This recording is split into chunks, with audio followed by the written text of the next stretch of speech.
Pocos días después de que Pentax Ricoh anunciara su proyecto de volver a fabricar cámaras analógicas, os traigo este vídeo de la Ricoh XR-S de solar. Pentax es una compañía con carácter propio, de esto no cabe ninguna duda. Actualmente son los únicos que mantienen su producción de cámaras reflex exclusivamente y han decidido no invertir en la tecnología mirrorless que ha acaparado el mercado en los últimos años. Siempre han sido objeto de crítica, no en vano, de algunos fotógrafos, videógrafos, incluso youtubers. Y bueno, pues por ejemplo el amigo Jared Polin se mofa en ocasiones de los pentaxeros. Pero es cierto que siendo una compañía más de nicho, siguen teniendo sus adeptos, seguidores acérrimos.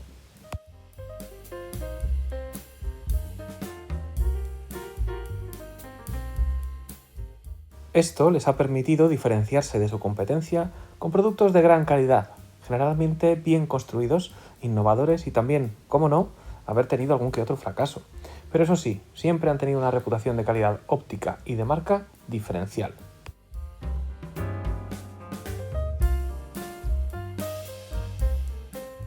Por el canal han pasado algunas Pentax, tanto analógicas como digitales, la M Super, por ejemplo, o la K10D, de las que os dejo review aquí arriba mismo. Otra de sus ventajas es haber mantenido viva la montura Pentax K, eterna, no como la mayoría de marcas que han decidido desestimar monturas antiguas por otras nuevas con la excusa de tener algo mejor en un momento dado, pero aniquilando el mercado anterior y provocando obsolescencias de equipos. Pues ahora viene el amigo Suzuki de Pentax y nos da la gran noticia. Hasta 4 cámaras en proyecto, alguna point and shoot, alguna reflex y sobre todo una cámara mecánica 100%.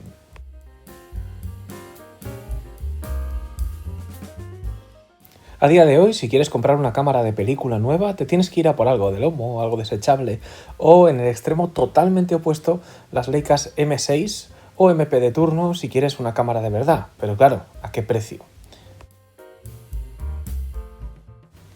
Pues bien, la idea de Pentax es acercar posiciones, acercar el mundo analógico al gran consumo, reacercar, diría yo, pero sobre todo lo más interesante, acercar a los ingenieros antiguos y técnicos que desafortunadamente se han ido jubilando o tristemente desapareciendo a las nuevas generaciones de mecánicos e ingenieros, para que todo su expertise y conocimiento no se pierda. Bien por Pentax.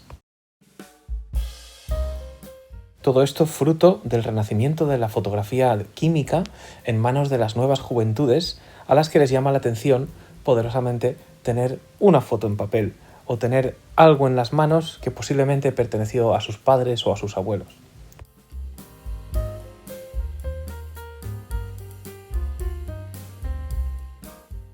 Pues fruto de las casualidades y sin tener ni idea de lo que se nos venía encima de la gente de Pentax Ricoh, os traigo justamente una Ricoh, la XR-S, donde S significa solar.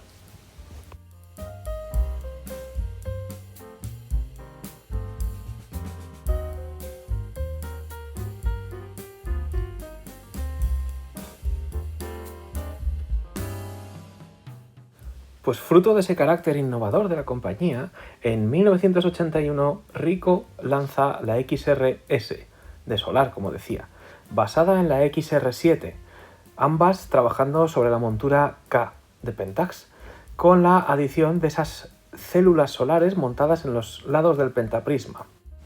Estas células solares lo que hacían es alimentar una batería llamada Battery S o batería S, que supuestamente daba la funcionalidad a toda la cámara. Esta es una cámara que funciona electrónicamente, sin pilas no funciona, pero cuya batería ha desaparecido ya del mercado, y la buena noticia es que puedes utilizar baterías LR44 convencionales. Básicamente se trata de una cámara que funciona en prioridad a la apertura, pero que tiene funcionalidades manuales también, como vais a ver, y que perfectamente le podría hacer la competencia por tamaño y por cualidades a una Nikon FG. Y paso a contaros, como siempre, un poquito más de la cámara, en este caso por fuera, y empezamos por arriba. En el caso del lado izquierdo tenemos el dial donde ajustamos el ISO, que es levantando la coronita, como en muchas otras cámaras, y va desde 12 hasta 3200 ISO o ASA.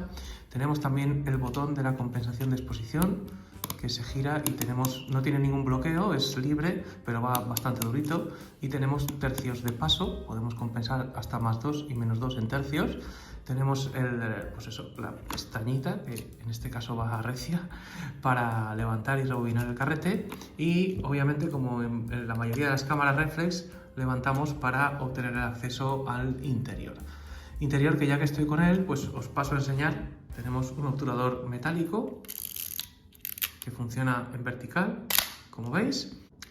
Y tenemos este enganche para la película, que funciona francamente bien, y además el color blanco lo hace como más fácil de enganchar y demás. Y continuamos. Cierro de nuevo y os sigo enseñando.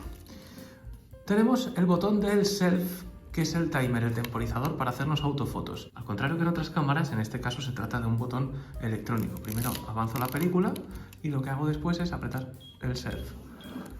Ella me va a estar mostrando con este LED el tiempo que falta para el disparo, y cuando llegue al final, ahí lo tenéis, ha disparado automáticamente. Continuamos por la parte de arriba y tenemos esta curiosa tira doble de placas solares, que lo que hacían era recargar la batería S, que os estaré dejando alguna imagen del manual por aquí, que bueno, ya no se fabrica y es fácilmente reemplazable por pilas LR44 tradicionales. Tenemos la zapata caliente con la X típica de las cámaras Pentax. Tenemos el dial, que ahora volveré con él, y tenemos el arrastre de la película por aquí. El arrastre es súper suave, muy suave, de verdad que funciona, me encanta. Y tenemos el botón de disparo incluido dentro del dial de las velocidades y con la rosquita para el disparador externo. Y así es como suena, por ejemplo, a un 125avo. Suena fuerte, ¿eh?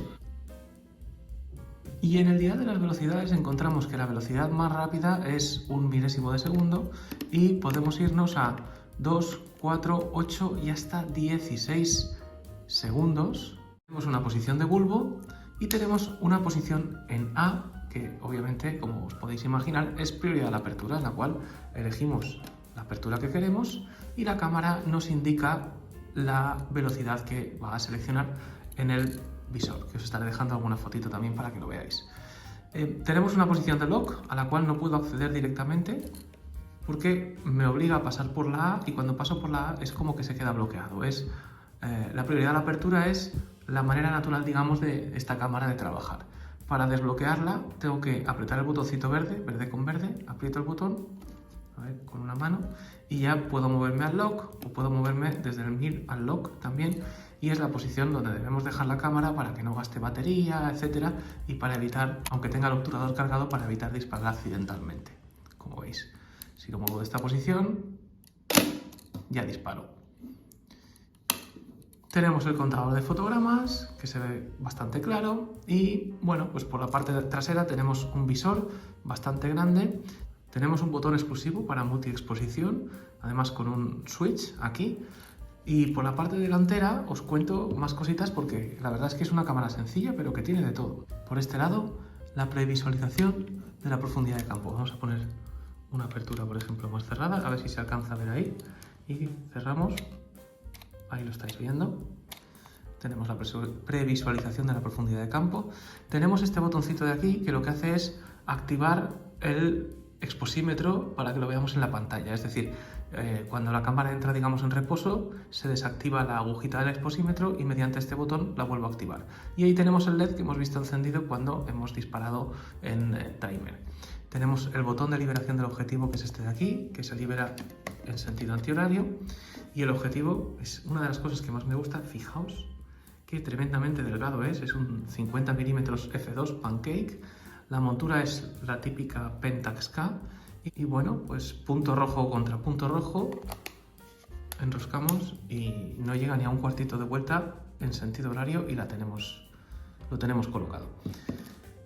Rikenon 50 mm f2 con un diámetro de 52. Estaréis viendo fotos que están tomadas con este objetivo, porque en este caso no tengo otro objetivo de montura Pentax.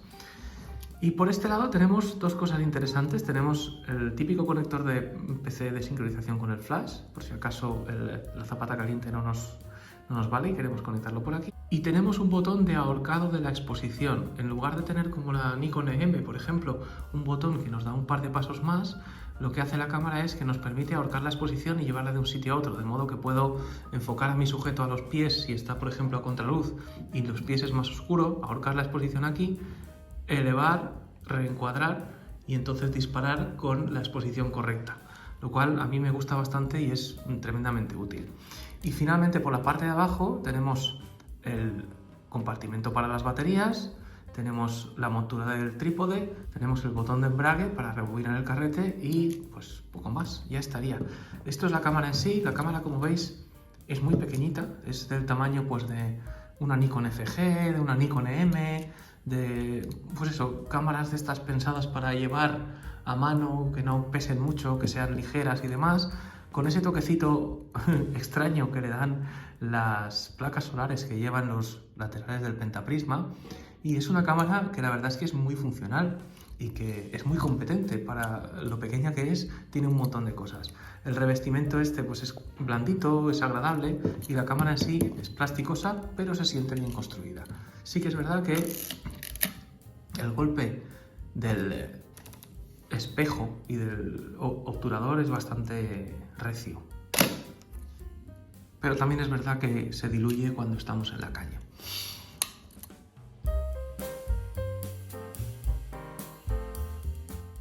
En definitiva, si estás buscando una cámara que funcione mayormente en prioridad a la apertura, pero que te permita controles manuales, que te permita hacer cosas más creativas como dobles exposiciones o donde quieras, por ejemplo, tener la función de chequeo de profundidad de campo, esta es posiblemente una de las cámaras más pequeñitas y más fáciles que puedes llevarte a la calle por un precio relativamente módico.